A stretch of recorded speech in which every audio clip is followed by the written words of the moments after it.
بسم اللہ الرحمن الرحیم۔ السلام علیکم۔ یہ کاشانِ بصیرت کا آڈیو بک سیکشن ہے۔ ہم جو کتاب پڑھ رہے ہیں اس کا نام ہے عبرت انگیز واقعات، تالیف آیت اللہ سید محمد حسین تہرانی، جمع آوری سید مہدی شمس الدین، مترجم سجاد حسین کامرانی، تصحیح فیضیاب رضوی صاحب۔ اب ہم کتاب کا پارٹ نمبر 4 پڑھیں گے۔ جب جنگ احد ختم ہوئی اور حضرت رسول اللہ صلی اللہ علیہ وسلم اپنے جانثاروں کے ساتھ واپس مدینے لوٹے اور زخمی افراد اپنے گھروں کو چلے تاکہ آرام کر لیں اور زخموں کا علاج کریں، تو پیغمبر اکرم مشرکین کو خوف دلانے اور عظمت مسلمین کے لیے کہ مبادہ کفار گمان کریں کہ مسلمان کمزور اور شکست کھا چکے ہیں اور موقع سمجھ کر رسول اکرم کو شہید کرنے اور مسلمانوں کو اسیر کرنے کے لیے مدینے پر حملہ کر دیں۔ حکم فرمایا کہ جتنے بھی افراد غزوہ احد میں رسول اکرم کے ہمراہ تھے جنگ کے لیے تیار ہو جائیں اور سب مشرکین کا تعاقب کریں۔ امیر المومنین، جن کو جنگ احد میں 80 زخم آئے تھے اور بہت سے زخم گہرے تھے اور علاج کی ضرورت تھی اور سر سے پاؤں تک زخمی تھے، گھر میں گئے تاکہ زخموں کا علاج کریں کہ اچانک رسول اکرم کے منادی نے مدینے میں اعلان کیا کہ کفار کا پیچھا کرنے کے لیے تیار ہو جائیں۔ مسلمان جنگ سے نہایت تھکے ہوئے تھے، لیکن بغیر کسی تردد کے رسول اکرم صلی اللہ علیہ وسلم کی دعوت پر لبیک کہا اور کفار کے تعاقب کے لیے تیار ہو گئے۔ رسول اکرم صلی اللہ علیہ وسلم نے امیر المومنین علیہ السلام کے ہاتھ میں علم دیا اور خود امیر المومنین اور باقی مجاہدین کو ہمراہ الاسد تک، جو کہ مدینے سے 8 میل کے فاصلے پر ہے، وداع کرنے کے لیے آئے۔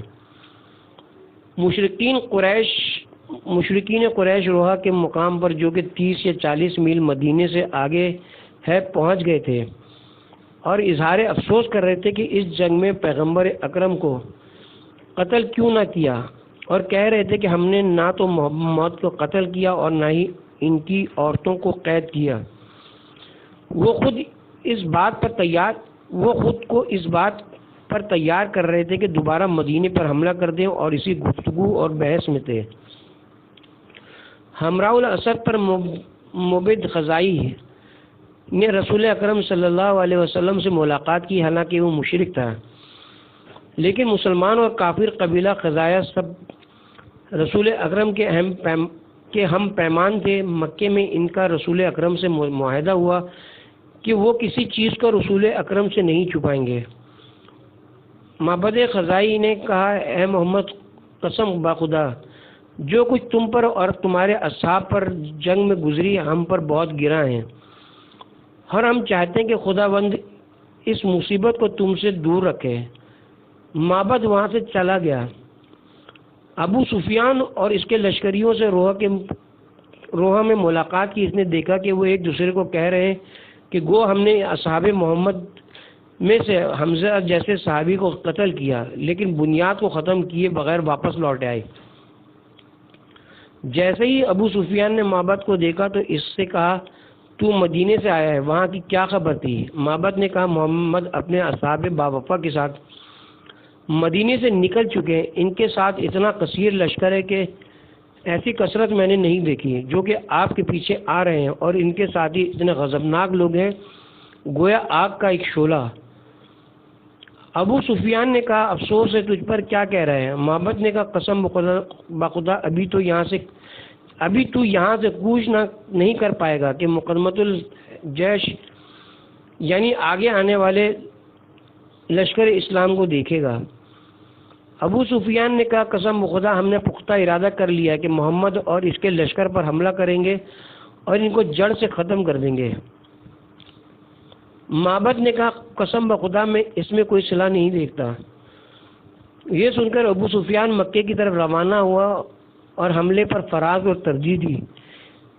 نعیم بن مسعود اشجعی، جو کہ مدینے جانے والا تھا، اسے بہت سے مال کا لالچ دیا کہ محمد اور اس کے لشکر کے نزدیک بڑھا چڑھا کر ہماری شان و شوکت بیان کرنا اور ان کو ہماری شوکت سے خوفزدہ کرنا اور کہنا کہ ابو سفیان اور اس کا لشکر کافی جنگی ساز و سامان کے ساتھ مدینے پر حملہ کرنے کے لیے روانہ ہوا ہے، وہ محمد اور ان کے جاور و انصار کو قتل کرنے اور ان کی عورتوں کو قید کرنے کا ارادہ رکھتے ہیں، اور کہنا کہ وہ چاہتے ہیں کہ آپ کو یکسر ختم کر دیں۔ نعیم بن مسعود مدینے کے منافقین میں سے تھا، اسلام کی ظاہری صورت اختیار کر کے اصحاب رسول کی طرف روانہ ہوا اور ان کو بہت خوف دلایا اور چاہا کہ ڈراؤنے کلمات کے ذریعے ان کے دلوں کو پریشان کرے اور مشرکین کے دبدبے سے ان کو خوف و ہراس میں ڈالے تاکہ کفار پر حملے کے ارادے سے باز آ جائیں، لیکن ان باتوں کا مسلمانوں پر بالکل اثر نہ ہوا۔ رسول اکرم امیر المومنین اور زخمی اصحاب نے کہا کچھ بھی ہو جائے ہم پیچھے نہیں ہٹیں گے، جو کچھ ہے خدا کی طرف سے ہے اور وہی ہمارا بہترین کفیل و وکیل ہے۔ اس واقعے کے اثر میں اور جو فداکاری انہوں نے کی ہے اور دشمن سے دہشت زدہ ہونے کی بجائے اپنے ارادے اور اختیار سے باہر آئے اور خود کو خدا کے حوالے کیا، خدا نے ان کی حکمت عملی کو اپنے ہاتھ میں لیا اور ان کے ایمان میں زیادتی کی، اور پروردگار نے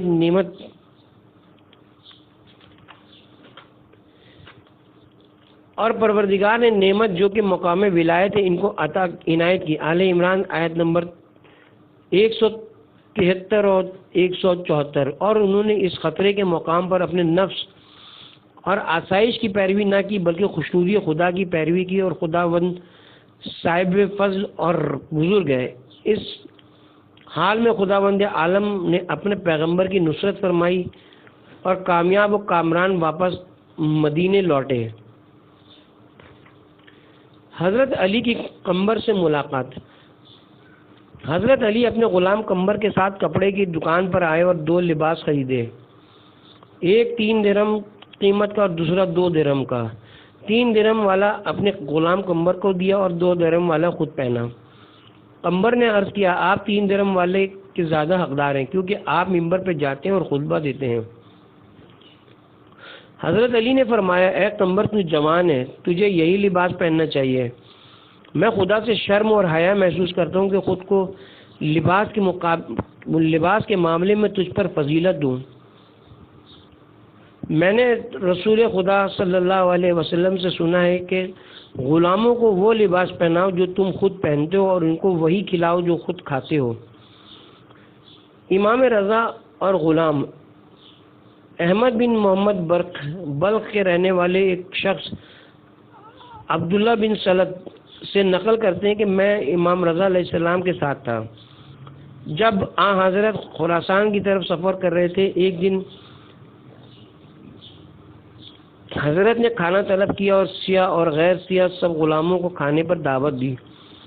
میں نے عرض کیا قربان ہو جاؤں، بہتر تھا کہ غلاموں کے لیے علیحدہ دسترخوان کا حکم فرماتے۔ حضرت نے فرمایا خاموش ہو جاؤ، سب کا خدا ایک ہے، باپ ایک ہے اور ماں ایک ہے، اور جزا کا تعلق اعمال سے ہے۔ کربلا میں سیاہ فام غلام کا مقام۔ سید الشہداء علیہ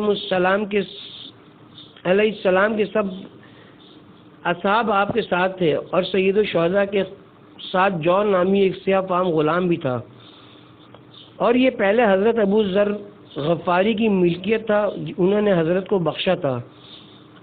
یہ ہتھیار سازی کے فن میں مہارت رکھتا تھا۔ شب عاشور حضرت اپنے خیمے میں آہستہ سے ترنم کے ساتھ اشعار پڑھنے میں مشغول تھے۔ یہ سیاہ فام غلام اسلحے کو تیار کرنے میں مشغول تھا۔ حضرت نے اپنے تمام اصحاب کو بشارت دی کہ وہ آخرت کے دن جناب ساتھ ہوں گے، لیکن سیاہ فام کو اعتبار نہیں آ رہا تھا کہ خدا اسے قیامت کے دن امام حسین کے ساتھ محشور فرمائے گا، کیونکہ غلام سر سے پاؤں تک سیاہ تھا، زبان درست نہیں تھی، غیر ملک کا رہنے والا، نہ مناسب قد و قامت، لب موٹے اور سخت اور بال گھنگریالے، لیکن یہ سب کچھ ختم ہو جائے گا۔ اس حقیقی دنیا میں تمام روحیں اکٹھی ہوں گی، جسم کی سیاہی ختم ہو جائے گی، سیاہی سفیدی میں تبدیل ہوگی، بدن مثل چاندی کے چمکتا ہوگا اور سفید خوبصورت لباس زیب تن ہوگا۔ 11 محرم کی شب کو جب یزید کے لشکری باقی سروں کو جدا کرنے کے لیے آئے تو انہوں نے دیکھا کہ لاشوں کی ایک طرف ایک بدن پڑا ہوا تھا جو مثل چاندی کے چمک رہا تھا اور اس سے عطر کی خوشبو بلند ہو رہی تھی، ایسی خوشبو کہ آج تک ان کے مشام تک نہ پہنچی تھی۔ یہ بدن اسی سیاہ فام غلام کا تھا کہ جس کا سیاہ بدن اب سفید ہو چکا تھا اور خوشبو سے مہک رہا تھا، اور وہ اپنے آقا و سردار سید الشہداء کے ساتھ ملحق ہو چکا تھا۔ علی کا قیامت میں مقام۔ حضرت علی علیہ السلام نے حارث ہمدانی کو فرمایا، اے حارث، میں تمہیں خوشخبری دیتا ہوں کہ تم موت کے وقت میری زیارت کرو گے اور پہچانو گے، اور اسی طرح جب تم پل صراط کو عبور کرو گے اور پھر جب حوض کوثر پر پہنچو گے اور مقاسمہ کے وقت بھی تم مجھے پہچانو گے۔ حارث عرض کرتا ہے کہ مولا، مقاسمہ سے کیا مراد ہے؟ حضرت امام علی علیہ السلام فرماتے ہیں کہ میں بہشتیوں کو بہشت کی طرف اور دوزخیوں کو دوزخ کی طرف کی جانب صحیح تقسیم کروں گا تو اس وقت میں کہوں گا کہ اے آتش، یہ میرے دوست اور محب ہیں، ان کو چھوڑ دے، اور یہ میرے دشمن ہیں، انہیں مت چھوڑنا۔ پھر حضرت علی علیہ السلام نے حارث کا ہاتھ پکڑا اور فرمایا، اے حارث، جیسا کہ میں نے تمہارا ہاتھ پکڑا اسی طرح پیغمبر اکرم نے میرا ہاتھ پکڑا تھا جب اس وقت قریش اور منافقین کے دلوں میں حسد کی چنگاریاں سلگ رہی تھیں۔ میں نے حضرت سے شکایت کی تو آپ نے فرمایا، جب روز قیامت ہوگا تو میں اللہ تعالیٰ کی مضبوط رسی اور دامن عصمت کو پکڑوں گا، اور اے علی، تم میرے دامن کو پکڑ لو گے، تمہاری ذریت اور اولاد تمہارے دامن کو پکڑے گی، تمہارے شیعہ تمہارے دامنوں کو پکڑیں گے۔ کہو اس حال میں خدا پیغمبر سے کیا معاملہ کرنا چاہے گا اور پیغمبر اپنے وصی سے کیا معاملہ کرنا چاہے گا؟ اب حارث، جو کچھ میں نے کہا اسے یاد رکھنا، یہ بہت سے میں تھوڑا سا ہے۔ پھر آپ نے 3 مرتبہ فرمایا، جس کسی کو تو دوست رکھتا ہے حقیقتاً تو اس کا دوست ہے۔ حارث خوشی سے پھول گیا اور خوشی کے عالم میں لباس کو صحیح کرنا بھی بھول گیا۔ اس کی چادر زمین پر خط کھینچ رہی تھی اور اپنے آپ کو کہہ رہا تھا کہ مجھے وحشت ناکی کا کوئی خوف نہیں ہے، اب تو مجھے پرواہ نہیں رہی کہ موت مجھ پر آن پڑے یا میں موت پر جا پڑوں۔ علی اپنے پیروکاروں کے مددگار ہیں۔ حسین بن اون سے مروی ہے کہ کہا، میں سید بن محمد حمری کی عیادت کے لیے گیا اور اسی مرض میں وہ دنیا سے رحلت کر گئے۔ میں نے دیکھا کہ حالت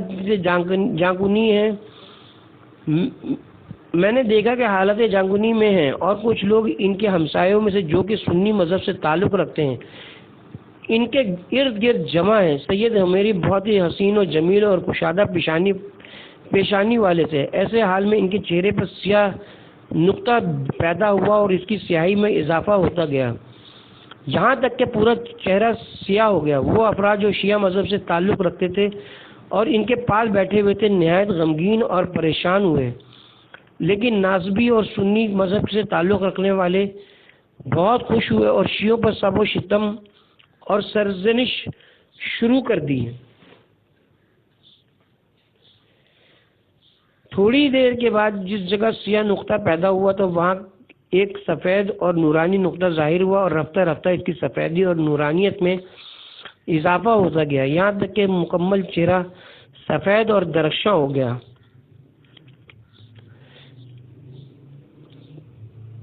سید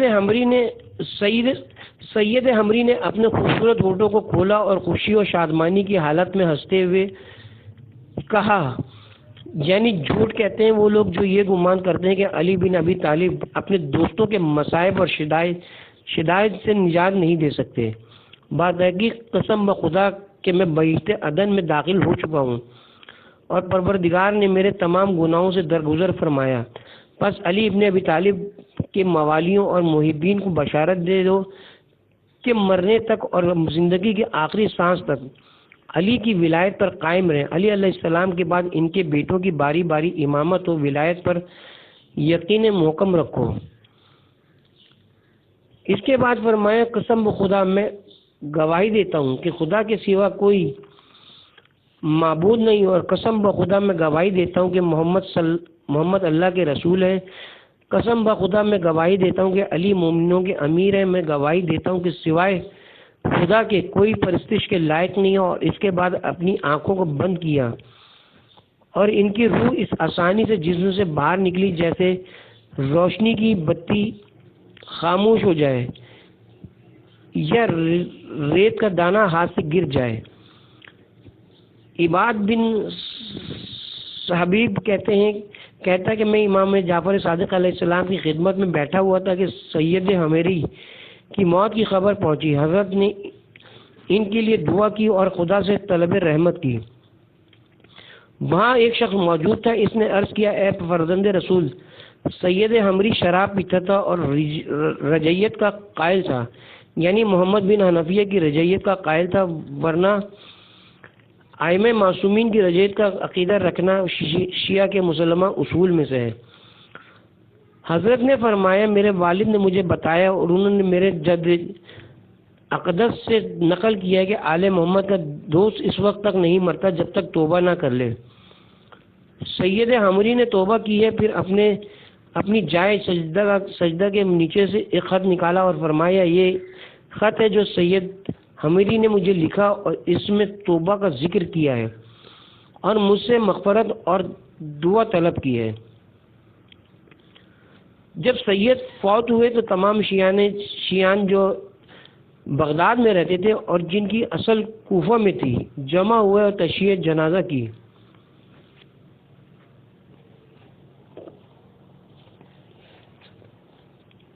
پیغمبر اکرم صلی اللہ علیہ وسلم اور نصف شب کی مناجات۔ حضرت امام جعفر صادق علیہ السلام فرماتے ہیں کہ 15 شعبان کی شب کو رسول اکرم صلی اللہ علیہ وسلم عائشہ کے پاس تھے۔ جب نصف شب ہوئی تو رسول اکرم اپنے بستر سے اٹھے۔ جب عائشہ بیدار ہوئی تو انہوں نے رسول اکرم کو بستر پر نہ پایا۔ ان کے دل میں بعض زنانہ خیالات پیدا ہوئے اور انہوں نے گمان کیا کہ شاید رسول اکرم اپنی بیویوں میں سے کسی اور بیوی کے پاس چلے گئے ہیں۔ اس توہم کی بنا پر اپنے بستر سے اٹھی، چادر اوڑھی اور رسول اکرم کی جستجو میں ازواج رسول میں سے ایک ایک کے حجرے میں گئیں۔ اس دوران ان کی نگاہ رسول اکرم پر پڑی کہ مثل کپڑے اس کے زمین پر پڑے ہوئے ہیں۔ آہستہ سے رسول اکرم کے نزدیک گئیں اور کان لگائے تو سنا کہ وہ حالت سجدہ میں کہہ رہے ہیں اے میرے پروردگار، تیرا سجدہ کیا میری سیاہی اور میرے خیال نے، اور تجھ پر میرا دل ایمان لایا۔ یہ دو میرے ہاتھ گناہ اور ان چیزوں سے پر ہیں کہ میں نے جن کے سبب اپنے نفس پر جنایت کی۔ اے بزرگ و عظیم کے ہر بزرگ کام کے لیے تجھ سے امید کی جاتی ہے۔ میرے گناہ عظیم کو بخش دے، کیونکہ رب عظیم کے علاوہ عظیم گناہ کو کوئی نہیں بخش سکتا۔ اس کے بعد اپنے سر کو سجدے سے اٹھایا اور دوسری بار سجدے میں چلے گئے۔ جب عائشہ نے کان لگائے تو سنا کہ حضرت سجدے میں کہہ رہے تھے اے میرے پروردگار، میں پناہ مانگتا ہوں تیری ذات کے نور سے کہ جس سے زمین و آسمان روشن ہیں اور تاریکی ختم ہو چکی ہے، اور جس سے اولین و آخرین کے امور کی اصلاح ہوتی ہے، اور اس چیز سے کہ اچانک عذاب آئے اور تیری عافیت کو مجھ سے تبدیل کرے اور نعمت کو مجھ سے زائل کرے۔ اے میرے اللہ، مجھے پاک و صاف دل عطا فرما کہ جو شرک سے بری ہو نہ ہو تو کافر ہو، اور نہ جو شرک سے بری ہو نہ ہو تو کافر ہو اور نہ اشکیہ سے ہو۔ اس کے بعد دوبارہ خود کو خاک پر رکھ کر فرمایا میں نے عز و انکساری کے لیے تیری عظمت اور ربوبیت کی خاطر اپنے چہرے کو خاک پہ رکھا ہے اور سزاوار ہے کہ میں تیرے لیے ہی سجدہ کروں۔ حضرت جعفر صادق علیہ السلام نے فرمایا جب رسول اکرم صلی اللہ علیہ وسلم اٹھے اور واپس لوٹنے لگے تو عائشہ دوڑتی ہوئی اپنے بستر پر آ گئیں اور ان کی سانس پھول رہی تھی۔ رسول اکرم نے فرمایا کہ یہ بلند آواز سانس کی آواز کس کی ہے؟ تجھے معلوم نہیں کہ آج رات 15 شعبان المعظم کی ہے؟ اس رات مخلوق کی روزی تقسیم ہوتی ہے اور تقدیر کا فیصلہ ہوتا ہے، اور اس رات قبیلہ قلب کی بکریوں کے بالوں سے زیادہ اپنے بندوں کو اللہ معاف فرماتا ہے اور اپنے فرشتوں کو زمین مکہ پر بھیجتا ہے۔ کافروں کے عذاب سے حیوانات کا وحشت زدہ ہونا۔ جابر انصاری نے حضرت امام محمد باقر علیہ السلام سے روایت کی ہے کہ رسول خدا صلی اللہ علیہ وسلم نے فرمایا کوئی بھی پیغمبر نہیں گزرا کہ جس نے غلہ بانی نہ کی ہو۔ میں نے بھی اعلان نبوت اور رسالت سے پہلے بھیڑ بکریاں اور اونٹ چرائے ہیں۔ میں نے ایک دن دیکھا کہ اونٹ اور گوسفند چرتے چرتے رک گئے اور سہم کر رہ گئے۔ میں نے دیکھا کہ ان کے ارد گرد کوئی ایسی چیز بھی نہیں ہے کہ جس سے وہ ڈر گئے ہوں، پھر وہ میرے دیکھتے ہی دیکھتے ہوا ہو گئے۔ میری سمجھ میں نہیں آ رہا تھا کہ یہ حیوان کیوں دوڑتے ہیں، یہ حیوان کس چیز سے ڈرے ہیں۔ میں نے اپنے آپ سے کہا کہ یہ واقعہ کیا ہے اور میں نے تعجب کیا۔ بعثت کے بعد جبرائیل نے مجھ سے کہا جب کوئی کافر مرتا ہے تو اسے اس قدر پیٹا جاتا ہے اور کوڑے برسائے جاتے ہیں کہ تمام مخلوقات جنہیں خدا نے پیدا فرمایا ہے وہ وحشت محسوس کرتی ہیں سوائے انسانوں اور جنوں کے۔ میں نے کہا پھر وہ حیوان جو اچانک ڈر گئے تھے تو یقیناً ان کا ڈر اور خوف کافر کو کوڑے لگنے اور پٹائی کی وجہ سے تھا۔ پس ہم عذاب قبر سے خدا کی پناہ چاہتے ہیں۔ صورت مثالی اور برزخی مشاہدہ۔ آیت اللہ حاج مرزا جواد آقا انصاری ہمدانی علی اللہ مقامہ نقل فرماتے کہ میں ہمدان کی ایک سڑک سے گزر رہا تھا، دیکھا کہ لوگ ایک جنازے کو کندھوں پر اٹھائے قبرستان لے جا رہے ہیں اور کچھ لوگ اس کی تشییع کر رہے ہیں، لیکن ایک گروہ ملائکہ اسے گہری تاریکی کی طرف لے جا رہا ہے اور اس مرد کی متوفی روح مثالی اور برزخی اس جنازے کے اوپر جا رہی ہے۔ وہ فریاد کرنا چاہتے ہیں کہ اے اللہ مجھے نجات دے، مجھے یہاں نہ لے جائیں، لیکن اس کی زبان پر نام خدا جاری نہیں ہوتا۔ اس وقت اس نے لوگوں کی طرف رخ کیا کہ اے لوگوں مجھے یہاں لے جانے سے بچاؤ، لیکن اس کی آواز کسی کان تک نہیں پہنچ رہی تھی۔ وہ مرحوم اعلی اللہ شانہ فرماتے ہیں کہ میں صاحب جنازہ کو پہچانتا ہوں، وہ ہمدان کا رہنے والا تھا اور وہ ایک ظالم حاکم تھا۔ ڈاکٹر احسان اور صورت برزخی۔ ہمارے ایک دوست تھا جس کا نام ڈاکٹر حسین احسان تھا۔ وہ شخص ایک حقیقی مومن تھا، اس کا باطن پاک اور باصفا تھا۔ تہران میں اس کی ڈاکٹری کی دکان تھی، لیکن موسم سرما کے 6 مہینے وہ مقامات مقدسہ کی طرف سفر اختیار کرتا تھا اور کربلا میں مطب کرتا تھا۔ وہ غریب و فقراء اور نادار لوگوں سے پیسے نہیں لیتا تھا، بعض حاجت مندوں کو دوا اور غذا کے اخراجات بھی دیتا تھا۔ اسے وفات پائے ایک عرصہ گزر چکا ہے۔ اس نے ایک بار ایک عجیب و غریب واقعہ سناتے ہوئے کہا میں کاظمین کی زیارت کے لیے جا رہا تھا کہ میں نے دیکھا کہ دجلہ کے کنارے ایک جنازے کو گاڑی سے اتارا گیا اور اس کے وارث یہاں سے پیادہ حرم مطہر امام کاظم اور امام محمد تقی علیہ السلام لے جا رہے تھے۔ چونکہ میں بھی حرم کی زیارت کے لیے جا رہا تھا اس لیے میں نے بھی جنازے کے پیچھے پیچھے چلنا شروع کیا۔ میں نے اچانک دیکھا کہ ایک سیاہ اور وحشت انگیز کتا جنازے کے اوپر بیٹھا ہے۔ مجھے کافی تعجب ہوا، میرے ذہن میں سوال آیا کہ یہ کتا جنازے کے اوپر کیوں بیٹھا ہے، لیکن میں متوجہ نہ ہوا کہ یہ کتا تو اس جنازے کا برزخی جسم ہے، نہ کہ ایک حقیقی اور خارج کتا۔ میرے نزدیک جو لوگ چل رہے تھے میں نے ان سے پوچھا کہ برادران جنازے کے اوپر کیا چیز ہے، کہنے لگے کوئی چیز بھی نہیں ہے، خالی چادر تو ہے جسے تو دیکھ رہا ہے۔ اس وقت میں سمجھ گیا کہ میں جو کتا دیکھ رہا ہوں اس جنازے کا مثالی اور برزخی جسم ہے کہ جسے صرف میں ہی دیکھ رہا ہوں اور دوسرے نہیں دیکھ رہے۔ اس کے بعد میں نے کسی سے بھی کچھ نہ پوچھا، یہاں تک کہ جنازے کو صحن حرم مطہر میں پہنچا دیا گیا۔ میں نے دیکھا کہ جب جنازہ صحن حرم مطہر میں داخل ہوا تو وہ کتا پائتے کی طرف سے نیچے اتر گیا اور صحن کے باہر کسی گوشے میں بیٹھ گیا۔ لوگوں نے اس جنازے کو طواف کرایا اور باہر آ گئے۔ میں نے دیکھا کہ وہ کتا دوبارہ اس جنازے کے اوپر چڑھ گیا۔ بعد میں مجھے معلوم ہوا کہ مرنے والا ایک ظالم اور ستمگر تھا، اس نے علاقے کے لوگوں کو تنگ کر رکھا تھا، لہذا اس کی برزخی صورت ایک کتے کی شکل میں مجسم ہو گئی تھی۔ چونکہ ڈاکٹر حسین احسان ایک باصفا انسان تھا، اس کا باطن صاف تھا، اس کی آنکھوں نے برزخی منظر کو دیکھا لیکن دوسرے لوگوں نے کچھ نہ دیکھا۔ مومن کی قبض روح، رسول خدا صلی اللہ علیہ وسلم نے فرمایا جب خداوند عالم اپنے کسی بندے پر راضی اور خوشنود ہوتا ہے تو اس وقت اسرائیل کو حکم دیتا ہے کہ میرے طرف سے فلاں شخص کی طرف جاؤ اور اس کی روح میرے لیے قبض کر لو۔ میں نے اس کا امتحان کر لیا ہے اور میں نے اسے امتحان میں کامیاب پایا ہے اور مجھے اس سے محبت ہے۔ اسرائیل 500 فرشتوں کے ہمراہ زمین پر نازل ہوتا ہے کہ جن کے ہاتھوں میں رنگ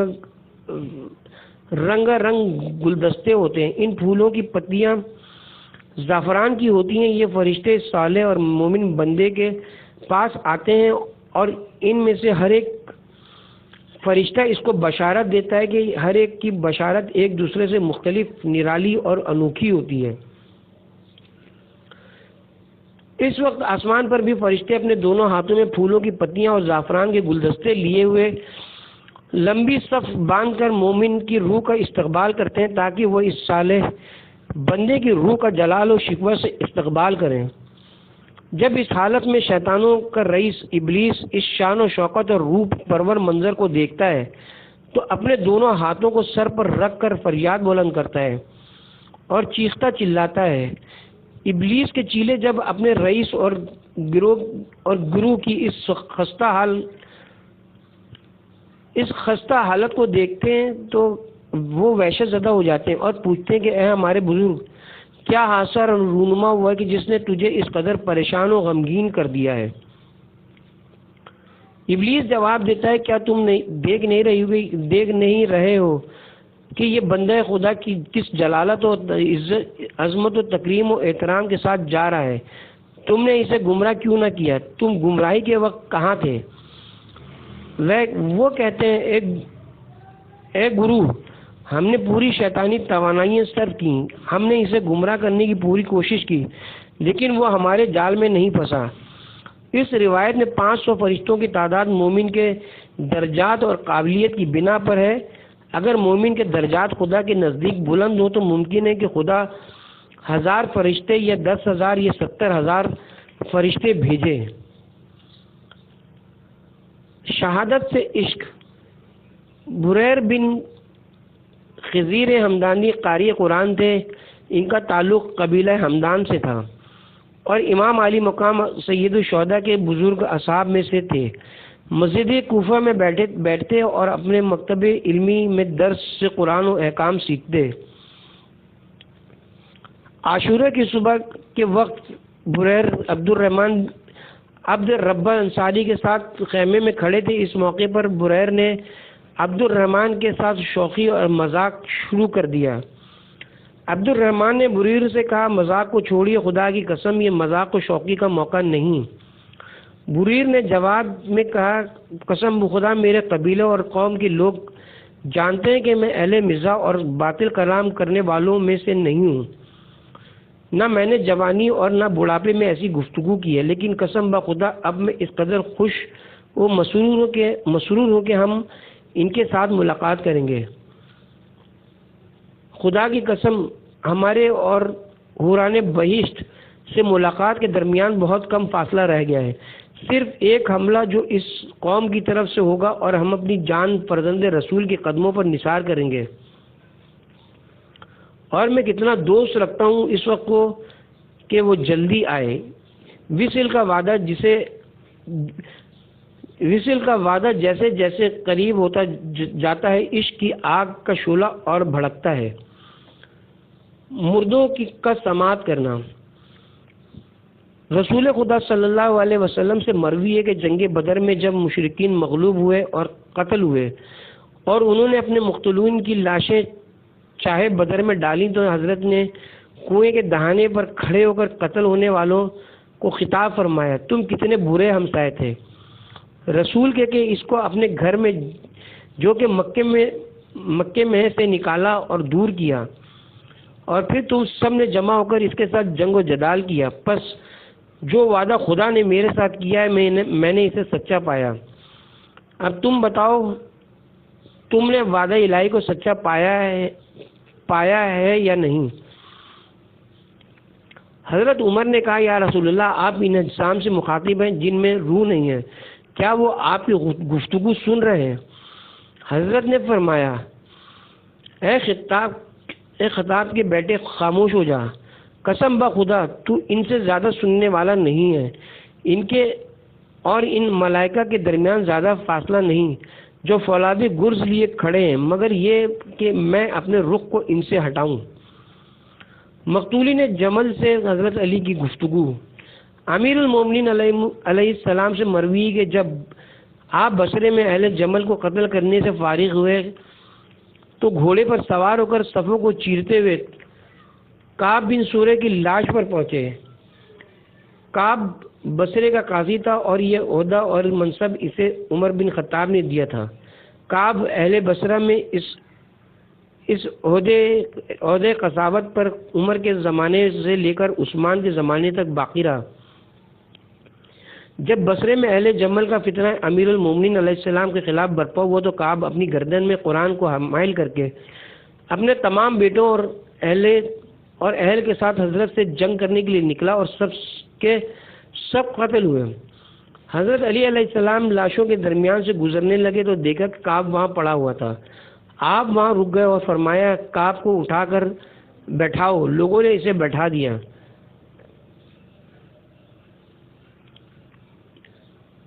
حضرت نے فرمایا، اے کعب بن سورہ، خدا نے میرے ساتھ جو وعدہ کیا میں نے اسے حق پایا، تو کیا تو نے بھی پروردگار کے وعدے کو حق پایا؟ اس کے بعد لوگوں سے فرمایا کہ کعب کو لٹا دو۔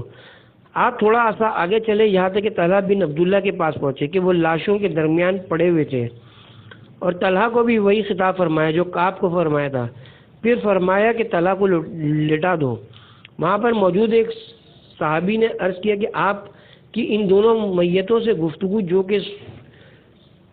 کہ سنتے بھی نہیں، اس کا کیا فائدہ؟